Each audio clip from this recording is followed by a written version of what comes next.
Hello friends, welcome back to my channel.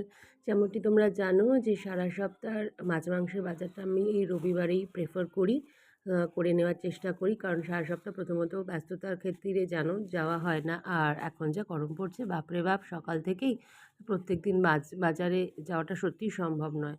তো চলো আজকে দেখে নিই যে সারা সপ্তাহের জন্য আমি কি কি ব্যাগ ভর্তি করলাম।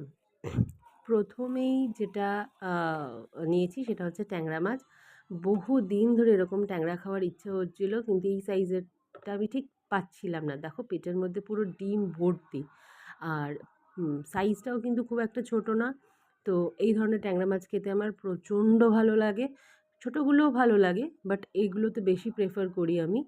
তো আজ যখন বাজারে দেখলাম তখন আর লোভ সামলাতে পারলাম না, ফার্স্টে এটাই নিলাম। সেকেন্ড যেটা ও মানে বাজার থেকে নিয়েছি সেটা হলো এই যে পমফ্রেট মাছ। এই মাছটার কদর না আমার বাড়িতে প্রচুর, কারণ এই যে কাঁটা বেছে খেতে হয় না, খুব সহজেই খেয়ে নেওয়া যায় কাঁটা ফাটা সমেত। তো সেকেন্ড আমি এটা পেলাম, খুব একটা সাইজে বড় না হলেও মোটামুটি ফ্রেশ ছিল মাছগুলো, সেটা দেখেই ভালো লাগলো। আর এই জন্য এটা নিলাম, বিশেষ করে বাবানের জন্য এই মাছটা নিলে খুব সুবিধে হয় আর কি। আচ্ছা, থার্ড যেটা আমি নিয়েছি আজকে সেটা হলো ভোলা।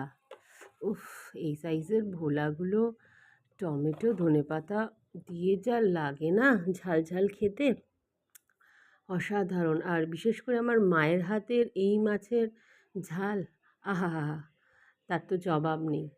তোমরাও লিখো, ভোলা মাছ এই ধরনের কে কে এরমভাবে রান্না করে খেতে প্রেফার করো।